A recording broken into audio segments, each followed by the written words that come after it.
Have you ever wondered what it feels like to watch someone you once loved walk away, only to realize in that very moment that you have made the biggest mistake of your life?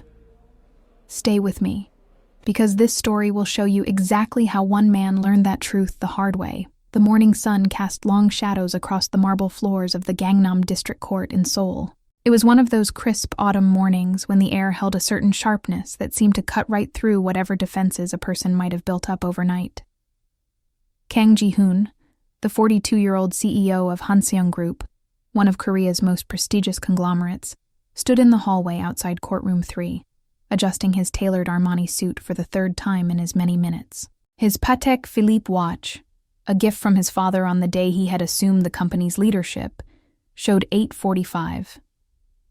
The proceedings were scheduled to begin at 9. His legal team of 4 attorneys surrounded him like a protective barrier, their matching briefcases filled with documents that would dissolve his 3-year marriage to Yoon Sarah. Everything had been prepared with the meticulous precision that characterized all of Ji-hoon's business dealings. The settlement was generous, perhaps even excessive. His lawyers had counseled him against offering so much, but he had insisted. Whatever had happened between them, whatever lies and betrayals had poisoned their marriage, he didn't want Sarah to suffer financially. That much, at least, he owed her. Park Sang-woo, his lead attorney, a silver-haired man with 30 years of experience in divorce law, was reviewing the final documents one last time. "We've covered every contingency, Mr. Kang. Once she signs, this will all be over. You can move forward with your life." Ji-hoon nodded, but his stomach was tight with an emotion he couldn't quite identify. Not relief, not exactly. Something closer to dread, though that made no sense. This was what he wanted, what he needed. A clean break from a marriage that had become nothing but a source of pain and disappointment. 2 rows behind him, seated on a bench in the hallway, his assistant Cha Min-ji was watching the proceedings with barely concealed satisfaction. She had worked for Ji-hoon for 5 years now, and for the past 2 of those years, she had been carefully, systematically, and deliberately poisoning his mind against his wife. Every whispered rumor, every conveniently discovered piece of evidence, every concerned observation had been calculated to drive a wedge between Ji-hoon and Sarah, and today was the culmination of everything Min-ji had worked for. Once Sarah was out of the picture, once the divorce was finalized and the appropriate period of mourning had passed, Min-ji would finally have her chance at the life she deserved. At the man she deserved. Her perfectly manicured nails, painted a subtle shade of nude that she knew Ji-hoon preferred, tapped against the designer handbag in her lap. She had chosen her outfit carefully for today. A conservative navy dress that projected professionalism, while still hinting at the curves beneath. Her makeup was flawless, her hair styled in the same loose waves that Sarah used to favor before she had let herself go. Everything about Min-ji's appearance was designed to remind Ji-hoon of what his wife had once been, and to suggest that perhaps he could find that again, with someone more appreciative of his attention. The courtroom doors remained closed. Through the frosted glass, Ji-hoon could see the bailiff moving around inside, preparing the space for the day's proceedings. His heart was beating faster than it should have been. This was a simple matter, he reminded himself. People got divorced every day. It wasn't a failure. It was simply the recognition that 2 people who had once thought they were compatible had discovered they were not. That was all. Nothing more complicated than that. He remembered the day they had met, 4 years ago, at a charity gala at the Grand Hyatt in Cheongdam-dong. The event had been one of those tedious obligations that came with his position. A room full of wealthy people, congratulating themselves on their generosity, while servers circulated with champagne and hors d'oeuvres. Ji-hoon had been counting the minutes until he could make a polite exit when he had spotted her across the room. She had been wearing a simple white dress, nothing like the designer gowns that surrounded her. Her hair was pulled back in a practical ponytail, and she wore no jewelry beyond a simple gold chain that glinted at her throat.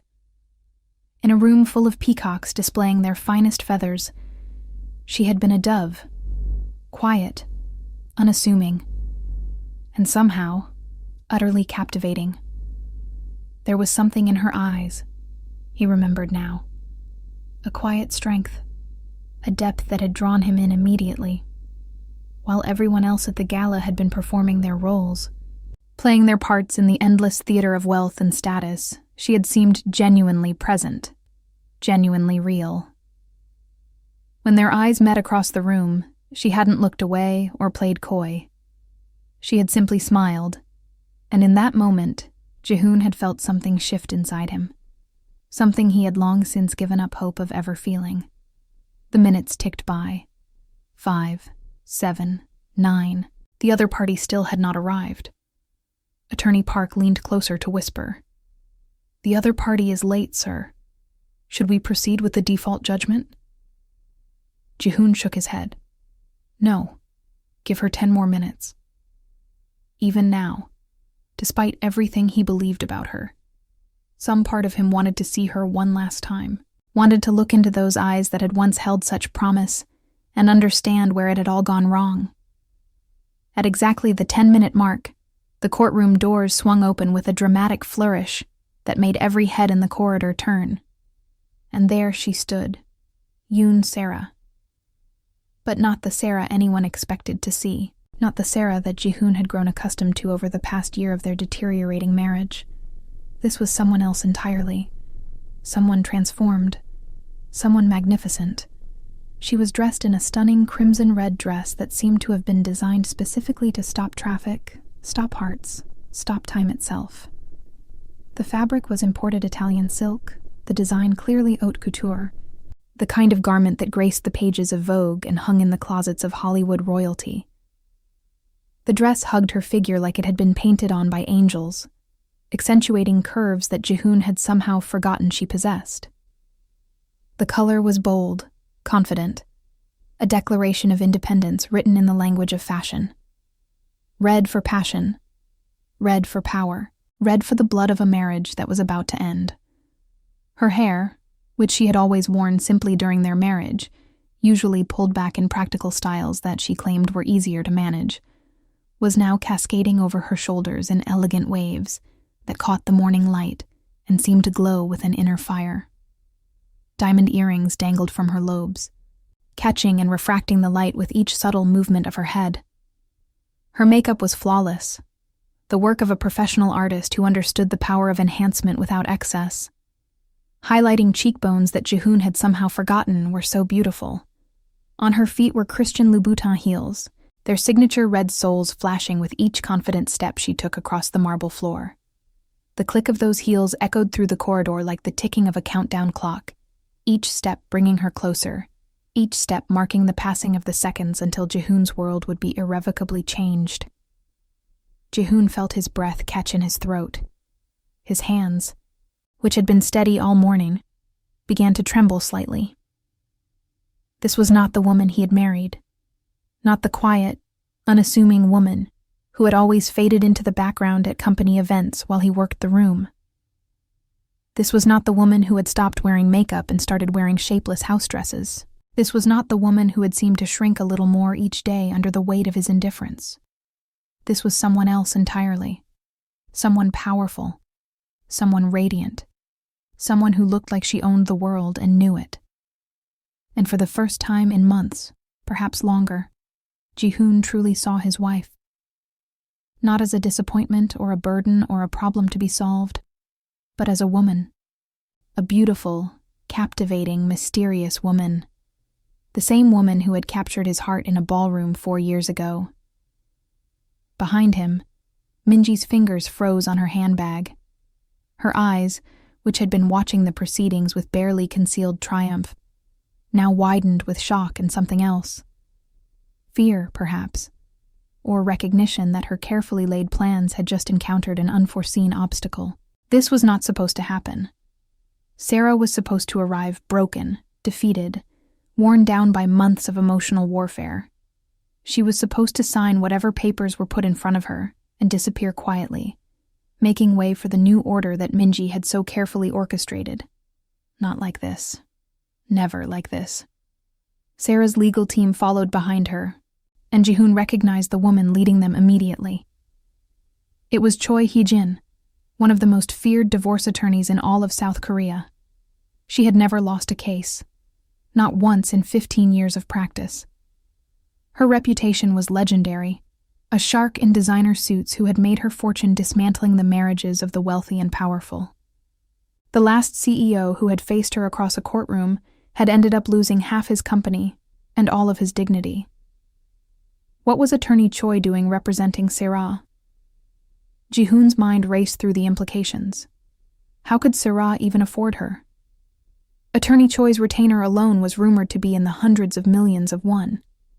She didn't take cases unless there was something significant at stake, unless she was confident of a substantial victory. What could Sera possibly have that would attract such representation? Good morning. Sera's voice was cool and composed as she swept past Ji-hoon and his legal team toward the courtroom doors. Her eyes met his briefly, and for just a moment, he saw something flicker in their depths. Pain, disappointment, satisfaction. He couldn't tell anymore. The woman he had thought he knew had become a stranger, and he was beginning to suspect that the stranger was more real than the woman had ever been. I apologize for the delay, she continued, her voice carrying the perfect blend of courtesy and cool indifference. Traffic from Hanam-dong was particularly difficult this morning. An accident on the expressway. Hanam-dong. Ji-hoon's brow furrowed with confusion. When they had separated 3 months ago, Sera had moved into a small studio apartment in Mapo-gu, a modest neighborhood far from the luxury they had shared during their marriage. She had insisted on the location, said she wanted to start fresh without any reminders of their life together.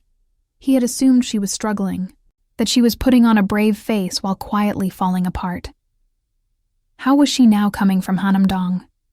That was one of the most exclusive neighborhoods in Seoul, home to diplomats, celebrities, and the truly wealthy. The average home there cost more than most people earned in a lifetime. The questions multiplied in his mind, but the courtroom bailiff was calling them inside, and there was no time to ask. The courtroom was arranged in the standard configuration. The judge's bench at the front, elevated above the rest of the room like a throne. The witness stand to one side, and 2 tables facing each other where the opposing parties and their legal teams would sit. Ji-hoon took his place at the table on the right, his attorneys arranging themselves around him with practiced efficiency. Sera and Attorney Choi took the table on the left, their posture relaxed and confident.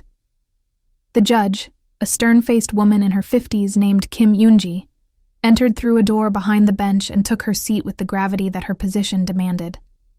She had a reputation for fairness, but also for impatience. She didn't tolerate games or grandstanding, and she had little sympathy for wealthy people who wasted the court's time with petty disputes. This case is the matter of Kang Ji-hoon versus Yoon Sera, she announced, shuffling through the papers before her. Petition for divorce filed by the husband on grounds of irreconcilable differences. I understand both parties have reviewed the settlement terms. Before we proceed with signatures, are there any objections or amendments to be discussed? Attorney Choi rose from her seat, her presence commanding immediate attention. She was tall, elegant, and moved with the controlled grace of a predator who knew her prey was already caught. Your Honor, my client wishes to reject the proposed settlement in its entirety. A murmur rippled through the courtroom. Ji-hoon's attorneys exchanged alarmed glances. Park Sang-woo cleared his throat nervously, reaching for the water glass in front of him. Even the court stenographer paused in her typing, looking up with surprised interest. Judge Kim raised an eyebrow. The settlement offers Mrs. Kang a substantial sum, along with the residence in Seongbuk-dong, and monthly support that exceeds standard guidelines. On what grounds does she reject such a generous offer? Attorney Choi smiled, and it was the kind of smile that made opposing counsel reach for antacids and reconsider their career choices. Your Honor, my client doesn't want any of it. She doesn't need it. In fact, she is in a position to offer her own settlement to Mr. Kang, should this court find it appropriate. Another murmur, louder this time. Ji-hoon stared at Sera, but she was looking straight ahead, her expression unreadable as a statue. What game was she playing? What could she possibly have to offer? She had come into their marriage with nothing, had lived off his money for 3 years, had shown no ambition or initiative beyond managing their household. Instead, Attorney Choi continued, her voice taking on the confident rhythm of a prosecutor presenting her strongest evidence. We are filing a counterclaim for the return of certain assets that rightfully belong to my client. Specifically, we are referring to the 15% stake in Hanseong Group that was anonymously invested during the company's near bankruptcy 5 years ago. The courtroom went silent, so silent that Ji-hoon could hear his own heartbeat pounding in his ears. He felt the blood drain from his face, felt the room tilt slightly as if the floor had shifted beneath his feet. Beside him, Park Sang-woo was frantically flipping through his files, searching for something, anything, that might explain what was happening. 5 years ago. Ji-hoon closed his eyes, and the memories came rushing back with painful clarity. 5 years ago, Hansung Group had been on the verge of collapse. A failed expansion into the Chinese market, spearheaded by his late father in the final years of his leadership, had left the company drowning in billions of won of debt. The global financial crisis had made everything worse. Banks had refused to extend credit. Investors had fled like rats abandoning a sinking ship. The company that his great-grandfather had founded, that his grandfather had built into a national treasure, that his father had fought to protect his entire life, had been weeks away from bankruptcy. Ji-hoon had been desperate. He had sold personal assets, liquidated investments, mortgaged properties. He had begged and borrowed from everyone he knew. He had worked 20-hour days, slept in his office, eaten nothing but convenient store food for months. And still, it hadn't been enough. The company was going to fail. Everything his family had built over 3 generations was going to disappear, and he was going to be remembered as the Kang who had let it all slip away. And then, out of nowhere, salvation had appeared. An anonymous investor, working through a Singapore-based holding company, had approached with an offer. Enough capital to pay off the most pressing debts, restructure the loans, and give the company breathing room to recover. The terms had been remarkably generous. The investor wanted only shares and a single condition, that Hansung Group would continue its charitable foundation, particularly the programs that supported orphaned children and education for the underprivileged. Ji-hoon had accepted without hesitation. He hadn't cared who the investor was. He had assumed it was some wealthy eccentric, perhaps a former business rival looking to diversify, perhaps a foreign fund seeking undervalued Korean assets. The identity hadn't mattered. Only the survival of his company had mattered. And the company had survived. It had more than survived. Under Ji-hoon's leadership, unburdened by crushing debt, Hansung Group had flourished. It was now larger and more profitable than it had ever been. But that anonymous investor, that mysterious savior, that guardian angel who had appeared at his darkest hour, surely Attorney Choi wasn't suggesting that the investor had been Sarah. That was impossible. That made no sense. How would Sarah have had access to that kind of money? Where would she have gotten the business acumen to structure such a deal? Attorney Choi produced a folder of documents and handed copies to the judge and to Ji-hoon's legal team with the ceremonial precision of a magician revealing the final trick. These documents prove that the anonymous investor was, in fact, my client, Yoon Sarah. The investment was made through a holding company registered in Singapore called Lighthouse Holdings. But as you can see from the ownership records, beneficial ownership has always belonged to Mrs. Kang. The chain of documentation is complete and irrefutable. Bank transfers, corporate registrations, notarized affidavits, everything. Ji-hoon grabbed the documents from Park Sang-woo's trembling hands, scanning them with desperate intensity.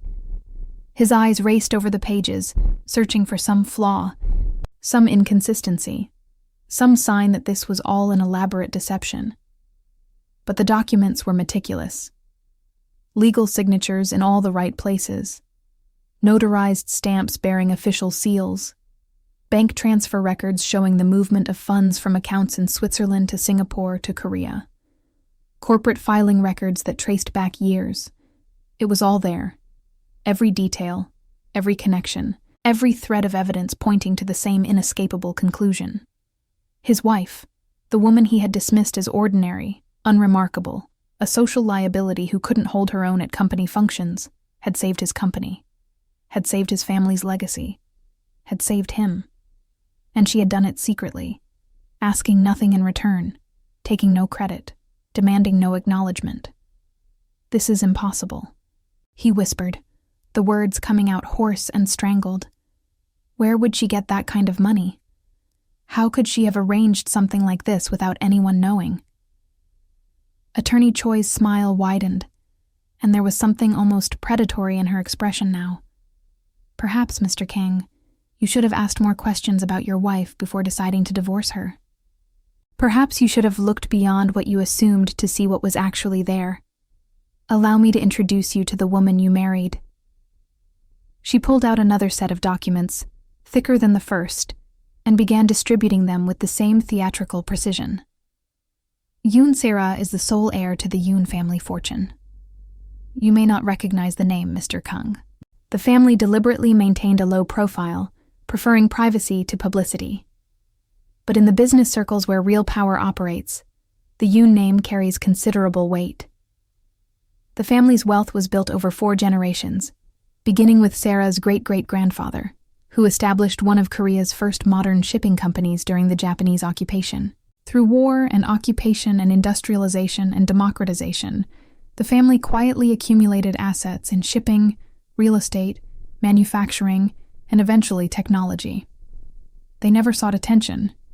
They never appeared in magazines or on social pages.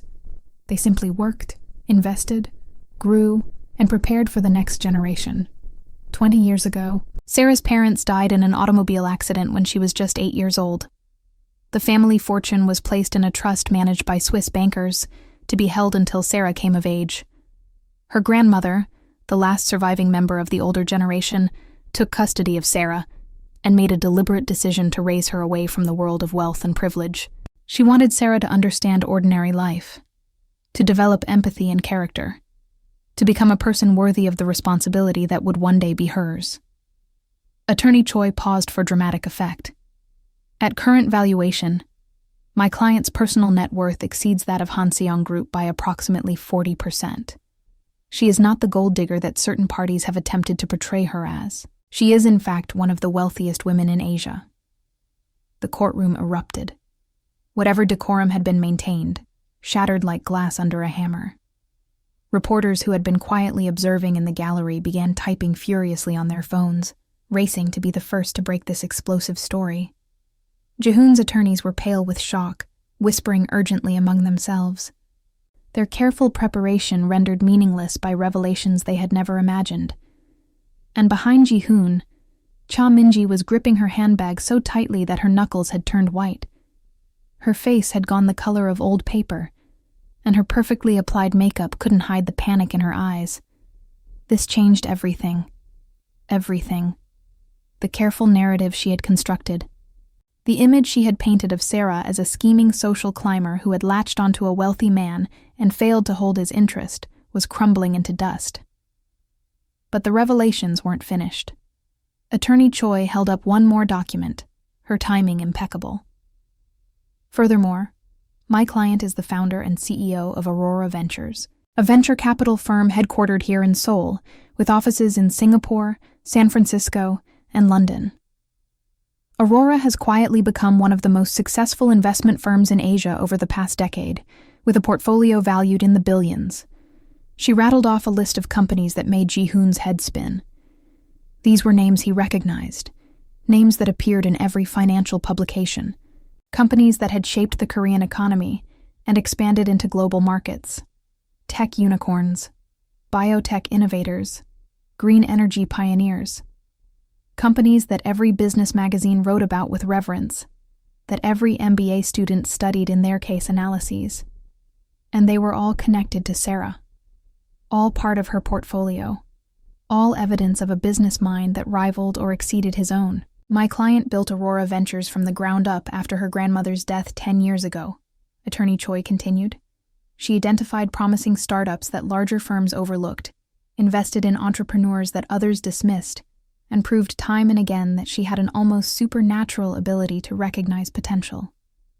Under her leadership, Aurora has not only generated remarkable returns, but has also created hundreds of thousands of jobs and supported charitable initiatives across Asia. The judge called for order, her gavel striking the bench repeatedly until the noise subsided. Her expression had shifted from routine bureaucratic patience to something closer to genuine interest. This was clearly not the standard divorce case she had expected. "Mrs. Kang," the judge said, addressing Sarah directly for the first time since the proceedings began. "Why did you keep all of this hidden? Surely these facts would have been relevant to your marriage. Surely your husband had a right to know who he had married." Sarah rose from her seat, and when she spoke, her voice was steady but carried an undercurrent of emotion that made everyone in the courtroom lean forward to listen. "Because, Your Honor, I wanted to be loved for who I am, not for what I have, not for what I could do for someone, not for the doors I could open or the advantages I could provide, just for me. Sarah, the person." She paused, and her gaze moved to Jihoon for the first time since they had entered the courtroom. "When I met Jihoon 4 years ago, I thought I had finally found someone who saw me. Really saw me. Not the heiress, not the investor. Just the woman in the white dress who had nothing to prove and nothing to hide. He looked at me like I was the most fascinating person he had ever met, and I felt, for the first time in my life, that someone loved me for myself alone." Her voice caught slightly, and for just a moment, the mask of composure slipped to reveal the pain beneath. "I was wrong. I gave him everything. My heart, my time, my support, my silence when he needed space, and my presence when he needed comfort. I saved his company when it was about to fail, and I did it secretly because I didn't want him to feel obligated or diminished. I wanted him to succeed on his own terms, while knowing that I had his back. And what did I get in return?" Sarah's voice hardened slightly. Suspicion, neglect, accusations based on lies that he was too lazy or too eager to believe. He looked at me and saw a burden, a disappointment, a woman unworthy of the great Kang Ji-hoon. So I let him file his divorce papers. I let him think he was doing me a favor with his generous settlement. And I came here today to show him exactly what he is losing.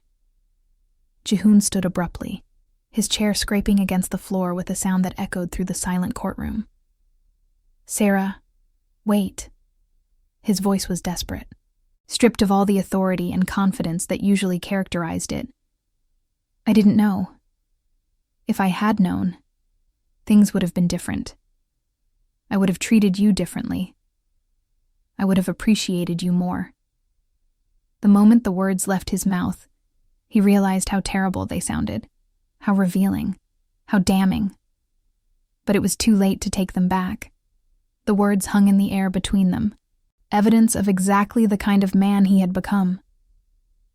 Sarah turned to face him fully, and the look in her eyes was like a knife to his heart. Cold, clear, final. "And that, Jihoon, is exactly the problem. You just admitted, in front of this court and these witnesses, that your treatment of me would have depended on my wealth, that you would have valued me more if you had known I was rich, that my worth as your wife was contingent on my financial worth." She shook her head slowly. "Do you understand what that says about you? About us? About everything we supposedly built together? I didn't hide my wealth to test you, Jihoon. I hid it because I was afraid of exactly this, afraid that without it, I would never be enough." The judge cleared her throat, regaining control of the proceedings. "Given the complexity of these new revelations and the significant assets involved, I am postponing the final divorce proceedings for 60 days. This will allow both parties to reassess their positions, conduct any necessary investigations, and potentially arrive at a more informed resolution. This court is adjourned." She struck her gavel once more, and the session was over. But as Sarah gathered her belongings, Jihoon rushed to intercept her before she could leave. "Please," he said, his voice desperate, stripped of all pretense. "Please let me explain. I made mistakes, terrible mistakes. I see that now. But I never stopped loving you.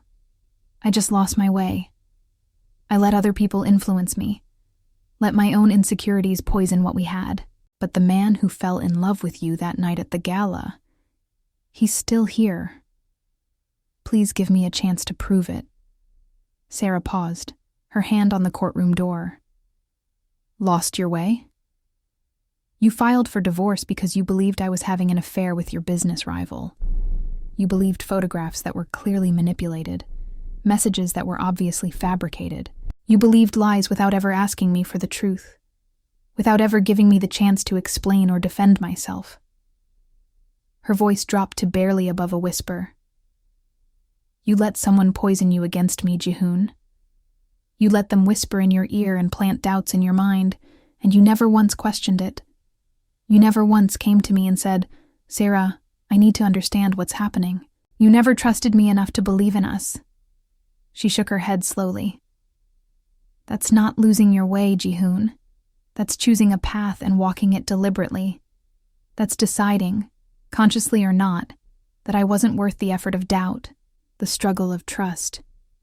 She pushed through the doors and was gone, leaving Jihoon standing in the emptying courtroom, surrounded by the wreckage of everything he thought he knew.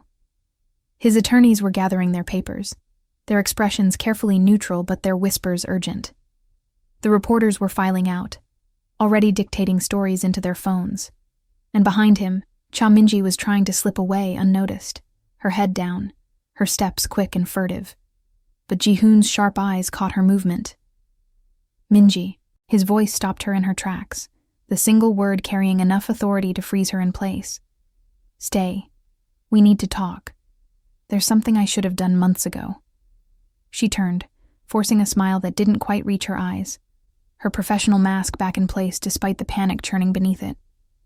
"Sir, I should get back to the office. There are meetings that need to be rescheduled, and with everything that happened today, the press will want a statement. We need to manage the narrative before this spins out of control. The press can wait." Jihoon's eyes were cold as he studied his assistant, seeing her clearly for perhaps the first time. "How long have you been lying to me, Minji? How long have you been manipulating me?" The question hung in the air between them like a blade waiting to fall. Minji's smile faltered. "Sir, I don't know what you mean. I've only ever had your best interests at heart. Everything I've done has been to protect you and the company. Don't." He stepped closer, his voice low and dangerous with barely contained fury. "Don't lie to me again. Not now. Not after everything I've just learned. The photos you showed me of Sarah meeting with Han Tai-woo. The messages you claimed to have intercepted on her phone. The business meetings that you told me she was lying about. The concerns you kept expressing about her spending habits, her lack of ambition, her supposed indifference to my success. How much of it was real, Minji? How much of it did you fabricate to drive a wedge between us?" For a long moment, Minji said nothing. Her face went through a series of expressions, from injured innocence to calculation to something harder, colder, more honest than anything Jihoon had ever seen from her. Then something shifted in her posture, the pleasant professional facade crumbling away to reveal the woman beneath. All of it. Her voice was flat, matter of fact, as if she were reporting quarterly earnings rather than confessing to the destruction of a marriage. Every single photograph, every fabricated message, every whispered concern and manufactured crisis. All of it was me. She laughed, and the sound was bitter, edged with years of suppressed resentment. "Do you know how long I've worked for you, Jihoon? 5 years. 5 years of 16-hour days and canceled vacations and missed birthdays. 5 years of watching you look through me like I was invisible, like I was furniture, while you devoted yourself to that boring, plain wife of yours who couldn't even hold a conversation at a company dinner. 5 years of being the one who actually kept your company running, the one who remembered every appointment, and anticipated every need and solved every problem before it reached your desk. The one who understood your business better than you did some days. And what did I get for it? A paycheck and a pat on the head. Not even a thank you most of the time. Just more work and more expectations, and more of you treating me like I was nothing. You destroyed my marriage. Jihoon's voice was trembling now, with fury and shame, and something that felt horrifyingly like grief. You took the most important relationship in my life, and you systematically destroyed it because you weren't getting enough attention, because you wanted what wasn't yours to take? She destroyed herself by being so unremarkable. Minji snapped back, her own anger flaring now. I just helped you see what was right in front of you, or what I thought was right in front of you. How was I supposed to know she was secretly some kind of billionaire genius? She dressed like she bought her clothes at Dongdaemun Market. She never talked about business or money or ambition. She was happy to just sit at home and be your little housewife. I thought I was doing you a favor, helping you see that you deserved better. Something broke inside Jihoon at those words. Not just anger now, but a deep, cutting shame that went to the core of who he was. Because Minji was right about one thing, even if she didn't understand why. He had looked at Sarah and seen exactly what he expected to see. He had never bothered to look deeper, to question, to wonder if there was more beneath the surface. He had judged her by appearances, dismissed her based on assumptions, and believed lies because they confirmed what he had already decided to believe. And that failure was on him. Not on Minji. Not on anyone else. He had allowed himself to be manipulated because some part of him had wanted to be, because it was easier to blame Sarah for the problems in their marriage than to look in the mirror and confront his own shortcomings. You're fired. He said it quietly, the words carrying more weight for their lack of volume. Clear out your desk by the end of the day. And if I ever see you near my company or my family again, I will make sure you never work in this industry for the rest of your life. I will personally call every CEO, every board member, every hiring manager in Korea, and tell them exactly what you did. Your career will be over before you can update your resume. Minji's face twisted with rage. You can't do this to me. I know too much about Hansun Group. I know secrets that could destroy you.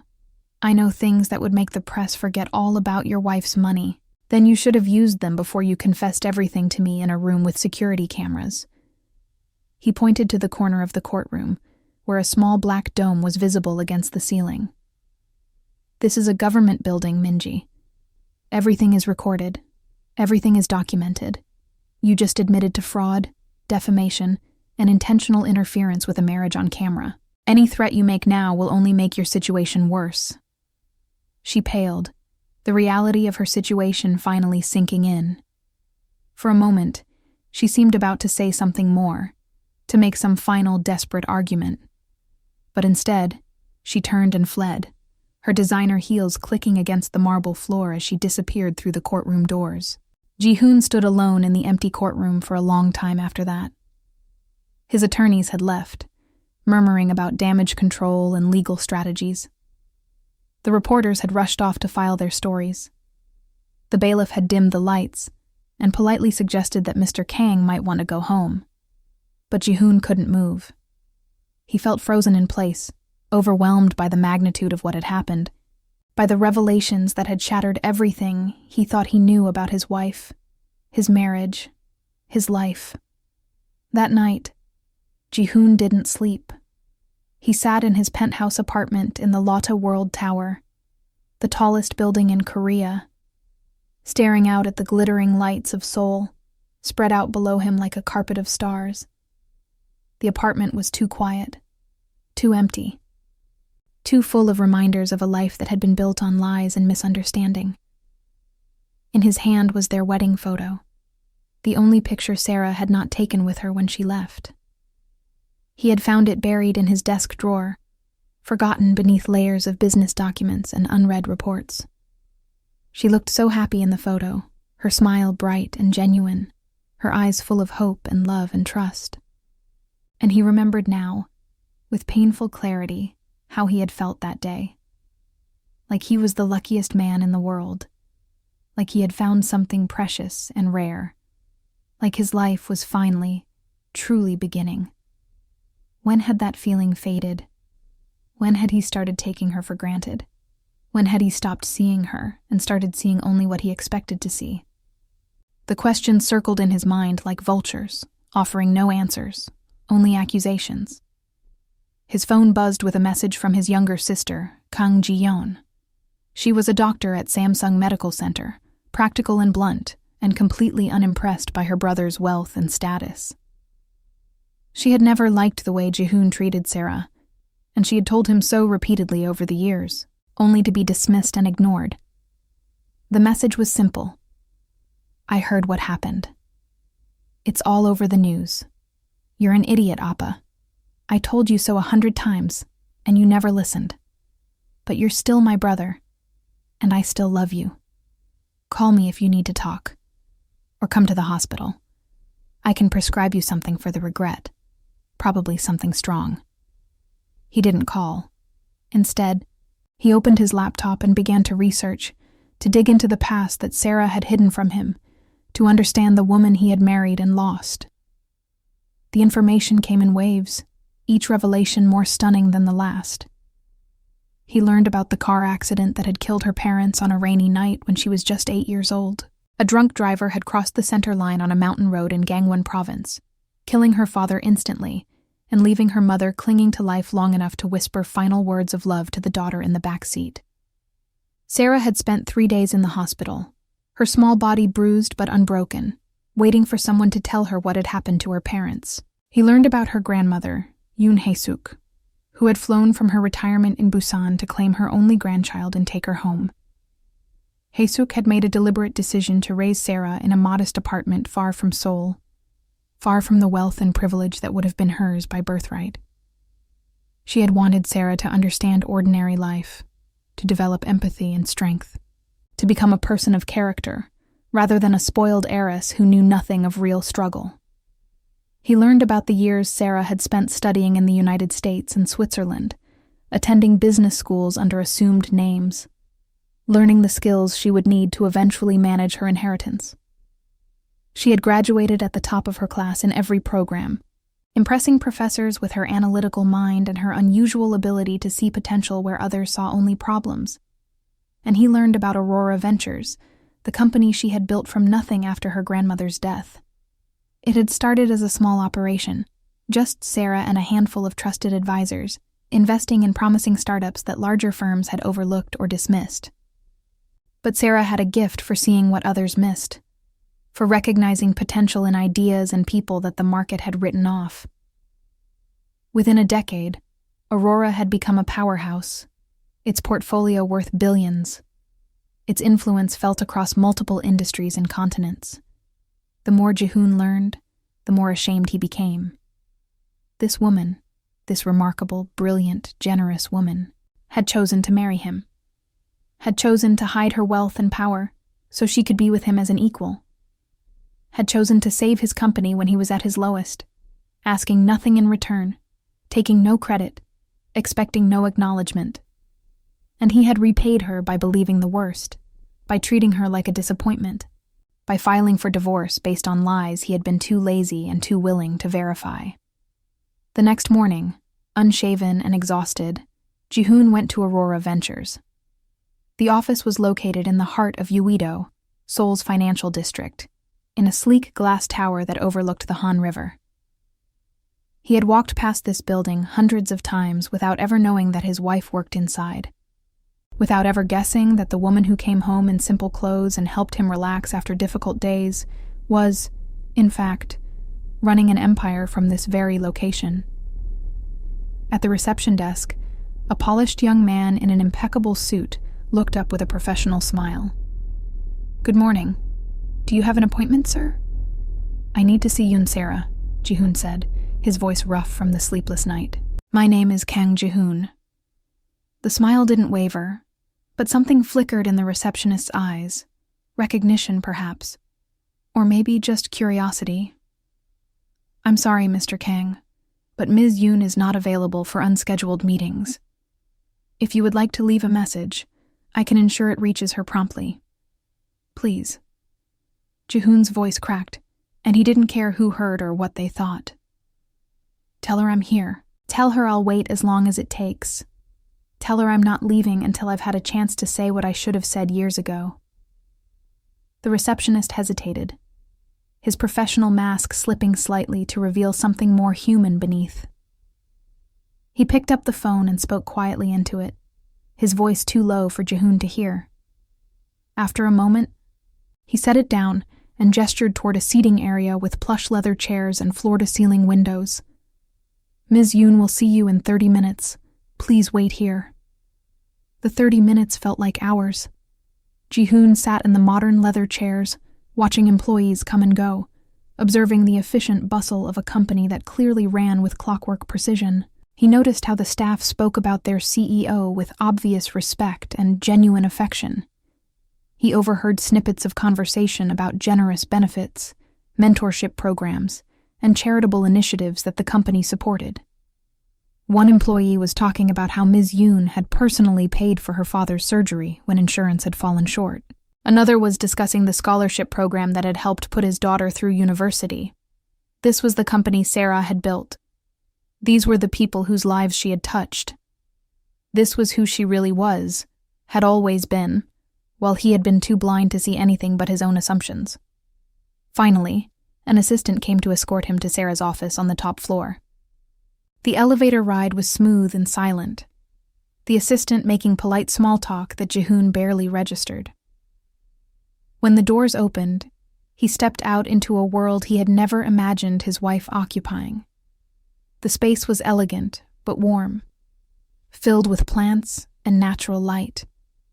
One wall was covered with photographs of Sarah at various events, groundbreaking ceremonies, charity galas, graduation ceremonies for scholarship recipients, ribbon cuttings at new facilities. In every photo, she was smiling, genuinely happy, radiating a confidence and joy that Ji-hoon couldn't remember seeing during their marriage. What had he done to her? How had he taken this vibrant, accomplished woman and dimmed her light? Sarah was standing by the window when he entered, silhouetted against the Seoul skyline. She had changed from the dramatic red dress of the day before into a more casual outfit, tailored slacks, and a silk blouse. But she still carried herself with the quiet authority of someone who knew exactly who she was and what she was worth. The transformation from the wife he thought he knew was complete and devastating. "You have 10 minutes, she said without turning around. "Say what you came to say." Ji-hoon took a deep breath. "I spent all night researching you, reading about your company, your investments, your charitable work, the lives you've touched, the businesses you've built. And the more I learned, the more I realized how catastrophically I failed you. How little I actually knew the woman I married, how little I tried to know you." Sarah finally turned to face him, her expression guarded but not entirely closed. "And what did you conclude from all that research?" "That I was wrong." He stepped closer, his eyes pleading for understanding, for forgiveness, for something he probably didn't deserve. "That I was so focused on my own world, my own problems, my own insecurities, that I never stopped to see the incredible woman standing right beside me. That I let someone else's lies replace the truth that was right in front of me. That I failed you in every possible way a husband can fail a wife." He ran a hand through his disheveled hair. "But Sarah, even knowing all this now, even understanding what I lost, I need you to know something. The regret I feel isn't because of your money or your company or your status. It's because I lost you. The woman who used to make me laugh. The woman who held my hand when I was scared. The woman who made our house feel like home. That's what I'm grieving. That's what I would give anything to have back." For a long moment, Sarah didn't respond. She walked to her desk and sat down, gesturing for him to take the chair across from her. Her expression had softened slightly, though caution still lingered in her eyes. "Do you want to know why I fell in love with you?" Jihoon nodded, not trusting his voice. "Yes. Please. I need to understand. It was at the charity gala where we met. You don't remember this? But I had been watching you all evening. Not because you were handsome, though you were. Not because you were successful, though you clearly were that too. But because you were so obviously uncomfortable.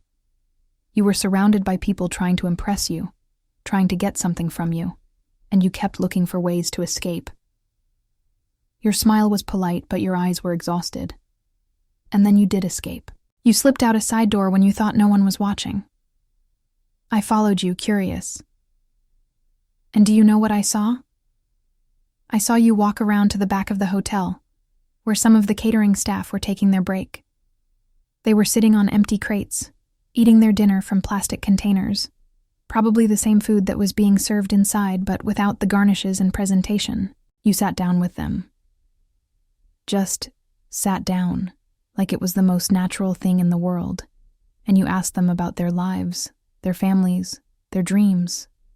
You weren't being polite or performing for anyone. There was no one there to see you, no cameras or reporters or board members. You were genuinely interested in people that everyone else in that ballroom had overlooked. Sarah's voice softened with the memory. One of them was a grandmother named Mrs. Park, who was working 3 jobs to put her grandson through college. He was the first in their family to pursue higher education, and she was so proud of him, but the tuition was crushing her. You gave her your personal business card. You told her that Hansong Group had scholarship programs that might help, and you asked her to call you directly, not the HR department, you, so you could make sure her application was processed properly. That's when I knew you were different. That underneath the CEO persona, beneath all the suits and meetings and corporate responsibility, there was someone real, someone kind, someone worth knowing. So I introduced myself, not as an heiress or an investor or someone who could do something for you, but just as Sarah. And you smiled at me like I was the most interesting person you had ever met. I remember, Jihoon said quietly, the memory coming back to him now with painful clarity. You were wearing white. Your hair was in a ponytail. You had no jewelry except for a simple gold chain. In that moment, with the party noise muffled behind us and the stars starting to come out overhead, you looked like you belonged in a painting, like you had stepped out of a dream. Sarah nodded, and for a while, everything was wonderful. You made me feel seen and valued and loved. We talked for hours about everything and nothing. We took walks through the city like tourists discovering it for the first time. We cooked terrible meals together and laughed about them.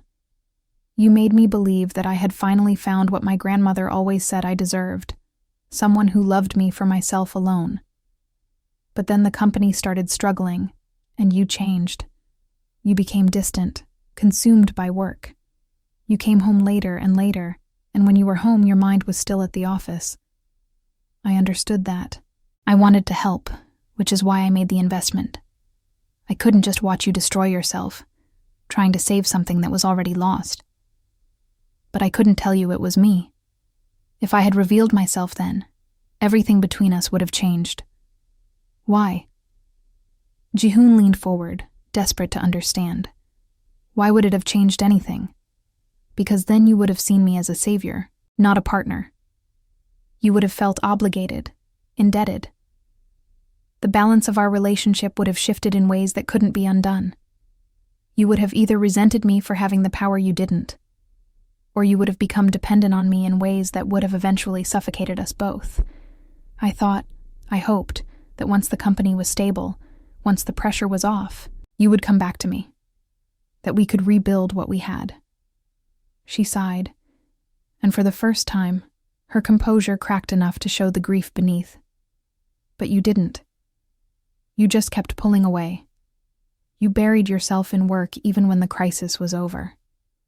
You started coming home even later. You stopped asking about my day. stopped noticing when I was sad, stopped reaching for me in the night. And when Minji started feeding you lies about me, you believed them. Because some part of you wanted to believe them. Because it was easier to blame me for the distance between us than to examine why you had put it there in the first place. The words hit Jihoon like physical blows, but he didn't flinch away from them. He accepted each one, let them sink in, let them carve their truth into his heart where it belonged. You're right. About all of it. I was looking for excuses, for reasons why our marriage wasn't working, when the real reason was staring at me in the mirror every day. I was afraid. Afraid of losing the company. Afraid of failing. Afraid that I wasn't good enough as a CEO or as a husband. And instead of sharing those fears with you, I buried them. And then I used you as a scapegoat for my own inadequacies. He leaned forward earnestly, his eyes meeting hers with all the sincerity he possessed. But Sarah, I still love you. I never stopped loving you. I just forgot how to show it. I let fear and pride and someone else's poison convince me that you were the problem when the problem was always me. And I know that's not enough. I know I have no right to ask for another chance after everything I've done. But I'm asking anyway.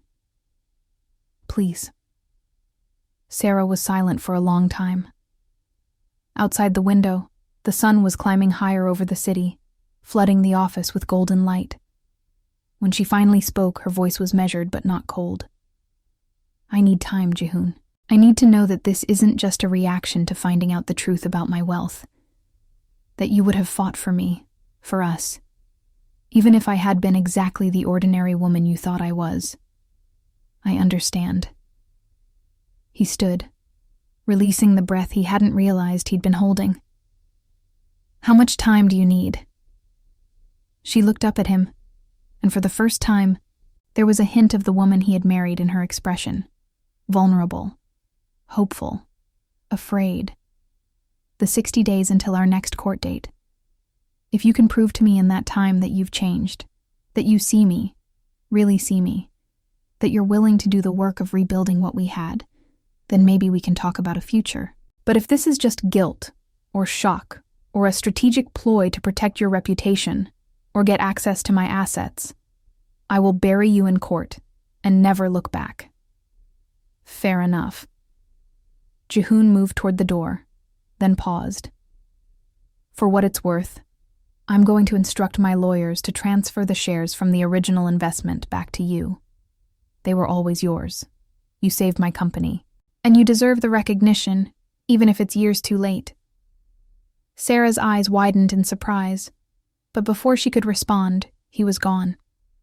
The next 60 days became a masterclass in courtship and redemption. Jihoon approached the task with the same intensity and focus that had made him a successful CEO, but this time, the goal wasn't profit or market share. It was something far more valuable. He started with small gestures.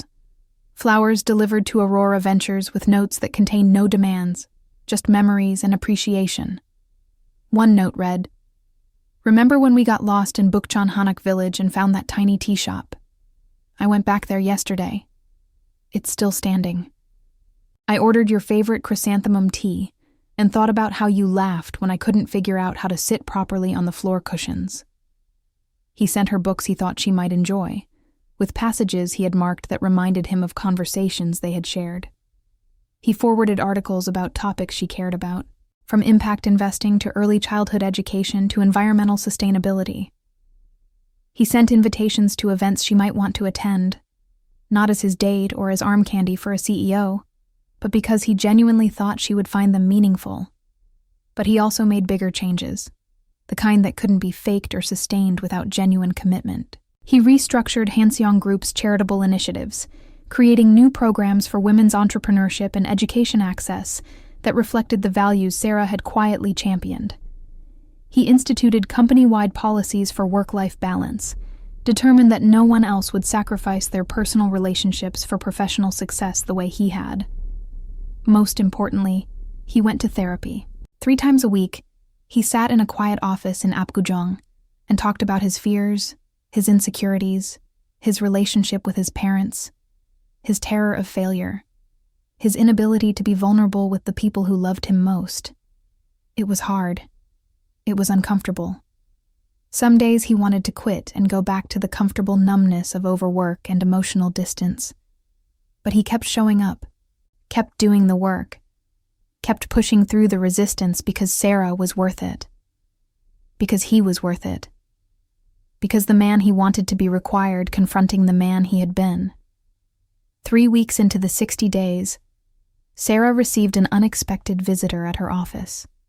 It was Kang Ji-yeon, Ji-hoon's younger sister. Ji-yeon was the opposite of her brother in many ways.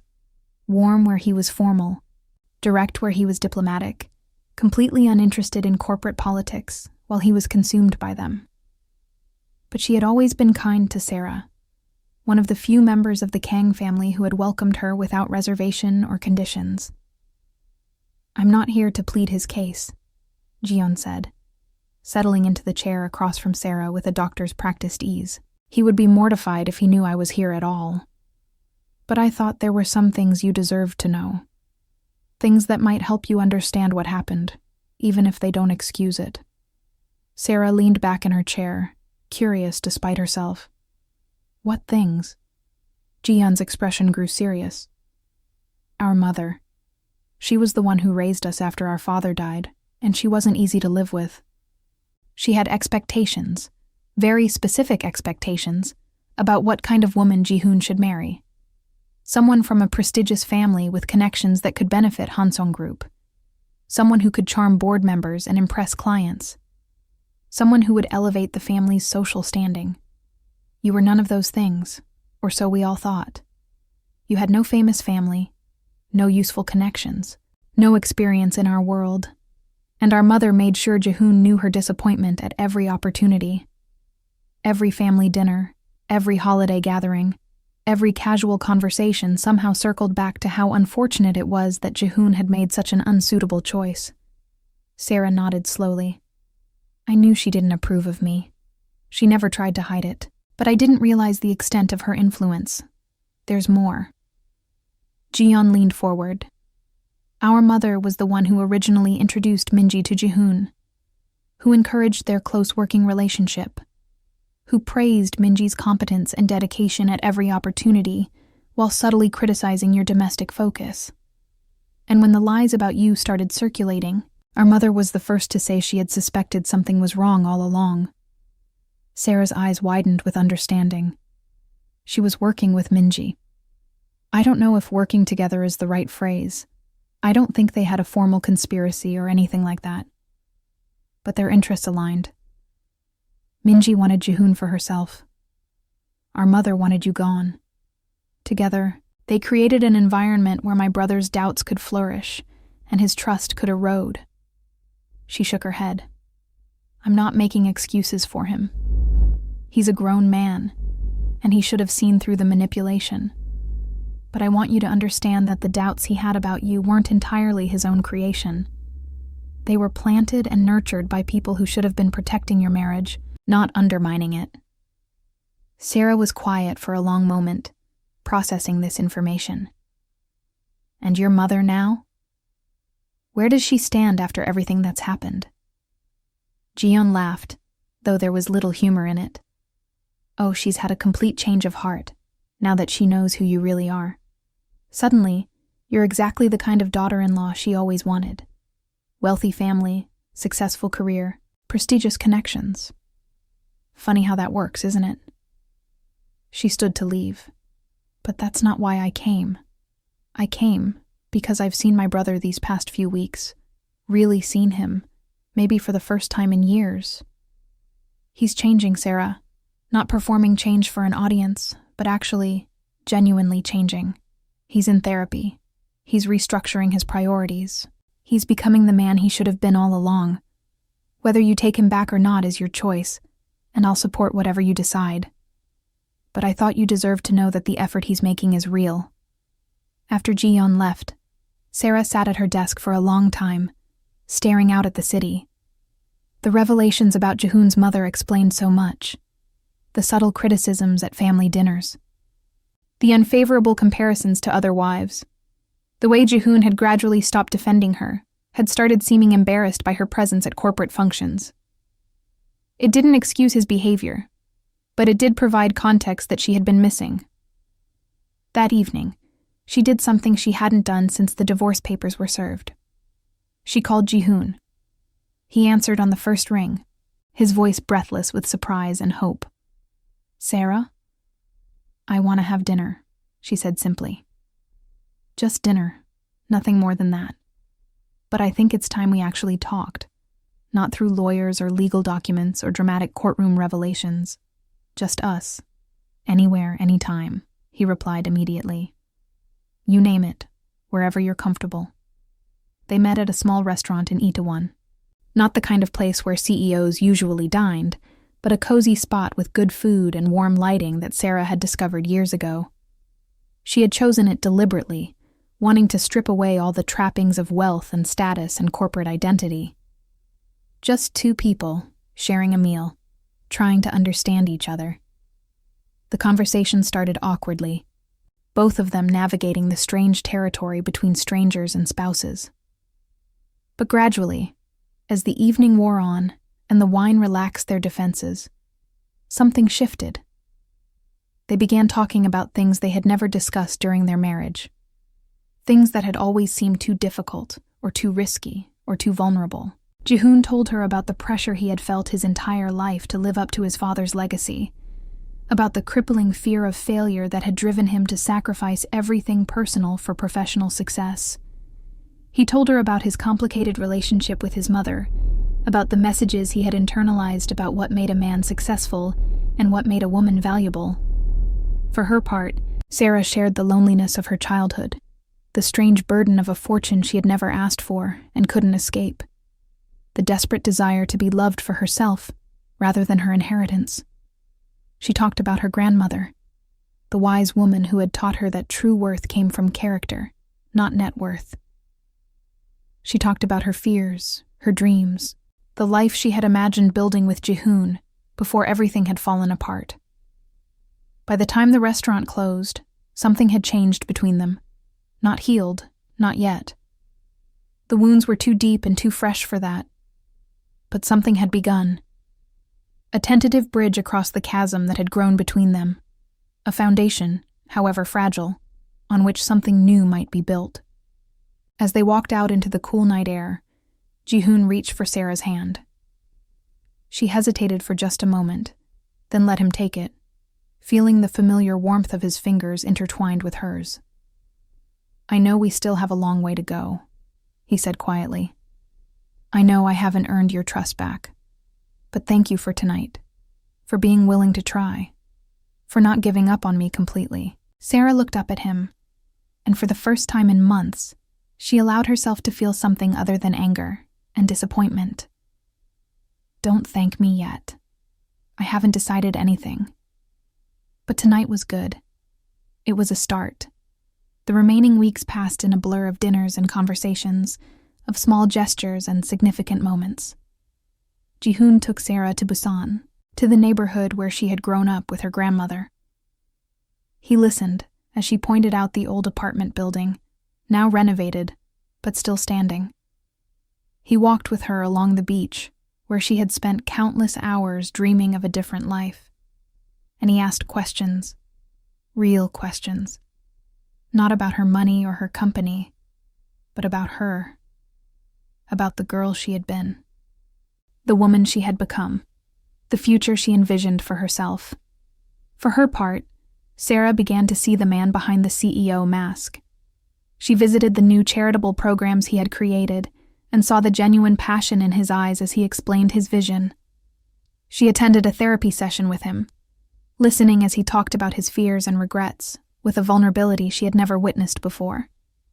And slowly, grudgingly, she began to believe that perhaps, this time, things really could be different. But not everyone was happy about the potential reconciliation.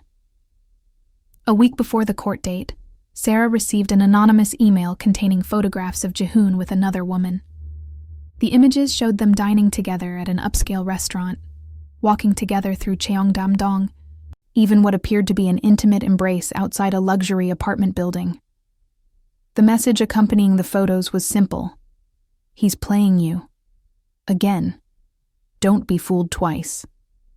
For a terrible moment, Sarah felt the old doubts rushing back, the familiar ice spreading through her chest, the voice in her head whispering that she was a fool, that leopards didn't change their spots, that she was setting herself up for even greater heartbreak. But then she stopped. She took a breath, and she looked at the photos more carefully, with the analytical eye she brought to every investment decision. She noticed details that seemed off, the angle of the light suggesting the photos were taken at different times than claimed, the quality of certain images inconsistent with others, the way certain shadows fell in ways that didn't quite match the stated lighting conditions. And instead of spiraling, instead of reacting from fear and old trauma, she did something she wished she had done months ago. She picked up the phone and called Ji-hoon directly. "I received something today," she said when he answered. "I'm sending it to you now. I need you to explain it to me." There was a long pause after she forwarded the email. Long enough for her heart to start racing, for the doubts to creep back in. Then Ji-hoon's voice came back, tight with anger, but also something else. Relief, perhaps, that she had come to him instead of assuming the worst. "That woman is my cousin, Young. She's a professional photographer. She's been helping me with a project. A surprise for you, actually. But these photos have been manipulated. Look at the timestamp on that dinner photo. It says last Tuesday, but that restaurant was closed for renovations all last week. Someone took real photos from different occasions and doctored them to look like something they're not." Sarah closed her eyes, feeling the tension drain from her body. "I believe you." There was a moment of surprised silence on the other end of the line. "You do? Just like that?" "Yes." "Because this time," I asked, "I didn't assume. I gave you the chance to explain. And that's what I should have done from the beginning. That's what we both should have done." The investigation into the anonymous email, conducted by Aurora's security team, traced it back to a surprising source. Kang Ji-hoon's mother, working in coordination with the recently fired Cha Min-ji. The two of them, united by their desperation to prevent the reconciliation, had pooled their resources for one final attempt at sabotage. When confronted with the evidence, the elder Mrs. Kang broke down completely. She admitted to years of manipulation and interference. She confessed that she had never thought Sarah was good enough for her son, and she had worked tirelessly to prove it, even as the evidence of Sarah's worth accumulated around her. The confrontation between Ji-hoon and his mother was explosive. For the first time in his life, he stood up to her completely, drawing a line that could not be crossed. "Sarah is my wife," he told her, his voice steady despite the trembling of his hands. "And if I am lucky enough to remain married to her, she will be the mother of my children. You can accept her, truly accept her, or you can accept that you will no longer be part of my life. There is no middle ground. There is no negotiation. This is your final choice." The ultimatum shook Mrs. Kang to her core. For the first time in her carefully controlled life, she was forced to confront the consequences of her actions, to see the damage she had done to her son and his marriage. The apology she eventually offered to Sarah was awkward, incomplete, and clearly painful for her to give. But it was genuine, and that mattered. Sarah, understanding better than most the complicated nature of family, chose to accept it. Not for Mrs. Kang's sake, and not even for Ji-hoon's, but for her own peace, and for the possibility of a future that might include children who deserved to know all of their family. The day of the final court hearing arrived. 60 days had passed since that dramatic morning when Sarah had walked into a courtroom in a red dress and changed everything. This time, there was no dramatic entrance, no stunning couture designed to make a statement. Sarah arrived in elegant but understated clothing, her hand clasped firmly in Ji-hoon's as they walked into the Gangnam District Court together. Not as opponents, not as plaintiff and defendant, but as partners, facing whatever came next as one. Judge Kim looked between them, her eyebrow raised. She had clearly followed the media coverage of their case, the twists and revelations that had captivated the nation's attention. Mr. and Mrs. Kang, am I to understand that the circumstances of this case have changed since our last meeting? Ji-hoon spoke first. Your Honor, we are here today to formally withdraw the divorce petition. My wife and I have reconciled. We have spent the past 60 days rebuilding our relationship, and we are committed to continuing that work together. The judge's stern expression softened into something that might have been approval. In my years on this bench, I have seen many divorces. Very few reconciliations. Rarer still are reconciliations that seem built on genuine understanding rather than mere convenience or desperation. What changed for you? Sarah smiled, looking at Ji-hoon with an expression that held both love and hard-won wisdom.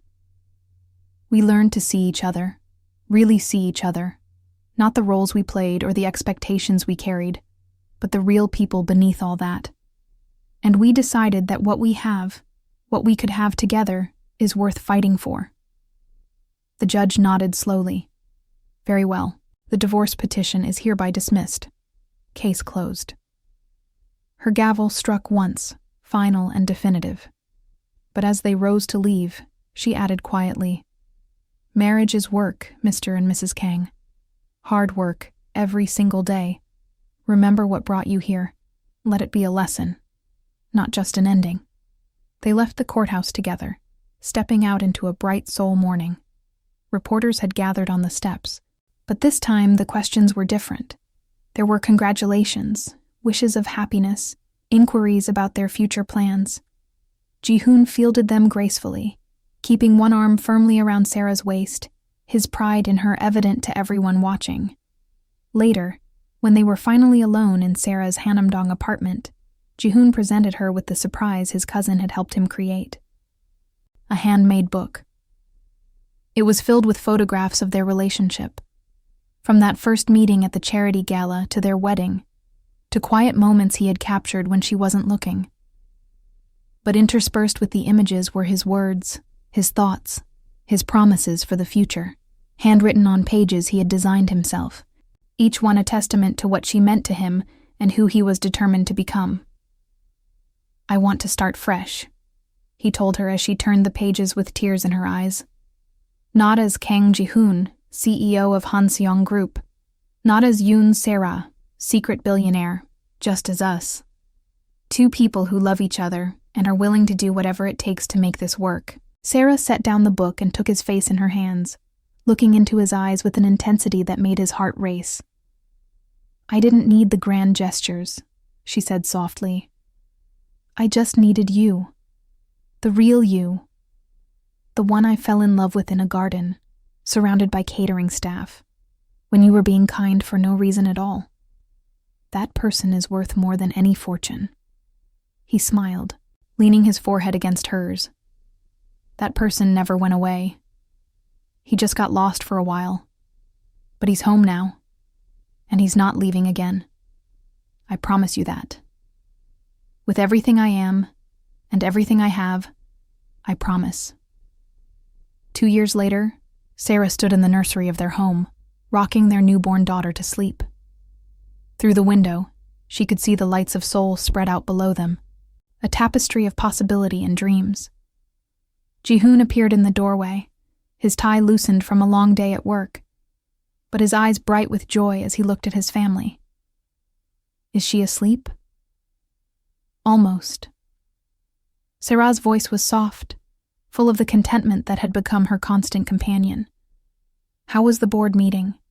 He came to stand beside her, one arm wrapping around her waist as he gazed down at their daughter's peaceful face.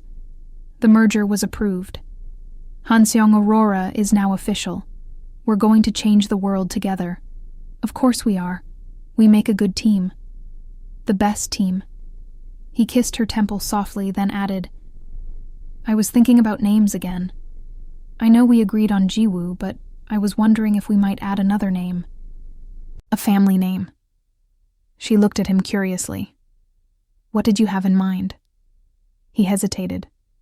Young-hee, after your grandmother, the woman who raised you, who protected you, who gave you the strength to become who you are. She deserves to be remembered. Sarah's eyes filled with tears, but she was smiling. Kang Ji-woo Young-hee, I love it. And I love you. And I love this life we've built together. Do you ever regret it? Any of it? Ji-hoon shook his head without hesitation. I regret the pain I caused you. I regret the time we lost. But if all of that was the path that led us here, to this moment, to this family, then I wouldn't change a thing. Because this right here, holding you, watching our daughter sleep, knowing that you chose me despite everything, this is the greatest gift I've ever received. This is everything I never knew I needed. They stood together in the soft light of the nursery, watching their daughter dream. Outside, the city hummed with life and possibility. And somewhere in the back of a closet in the master bedroom, a red dress hung in quiet retirement. A reminder of the day everything changed. The day a wife walked into a courtroom and showed the world who she really was. The day a CEO finally opened his eyes and saw the truth that had been in front of him all along. The day they both learned that love, real love, was worth fighting for. 5 years after the reconciliation, Hanseong Aurora had become one of the largest conglomerates in Asia. Their daughter Ji-woo had grown into a curious, spirited child, with her father's determination and her mother's quiet intelligence. And she was joined by a brother, Minjun, whose birth had been celebrated by the entire nation. Mrs. Kang had undergone a genuine transformation. The threat of losing her son had been a wake-up call, forcing her to examine values she had held her entire life. She became a devoted grandmother, and her relationship with Sarah evolved into something approaching genuine affection. On the 10th anniversary of their almost divorce, Ji-hoon surprised Sarah with a trip to the courthouse where everything had changed. The building had been renovated, but the marble floors were the same, the light falling in the same patterns. They stood in the empty corridor, hand in hand, remembering. You were so beautiful that day, Ji-hoon said softly. In that red dress, I thought my heart was going to stop. Sarah laughed. I wanted to make a statement. I wanted you to see what you were losing. And I saw. For the first time, I really saw. And I've spent every day since trying to deserve what I almost threw away. She reached up to touch his face. You don't have to deserve me. You just have to love me. And you do. Every single day. That's all I ever wanted. They walked out into the Seoul afternoon, 10 years older and infinitely wiser. Their driver was waiting, their children were at home, and their life stretched out before them, full of possibility. Where to now? Sarah asked. Ji-hoon smiled. Home. Let's go home. And so they did. To each other. To the life they had built from the ashes of what might have been. To the love that had survived everything to emerge stronger than ever. Because home, as they had learned, wasn't a place. It was a person. It was a choice made every day to show up, to try again, to love harder. It was the courage to see clearly and the grace to forgive completely. And for Kang Ji-hoon and Yoon Sera, home was finally, beautifully, exactly where they were meant to be.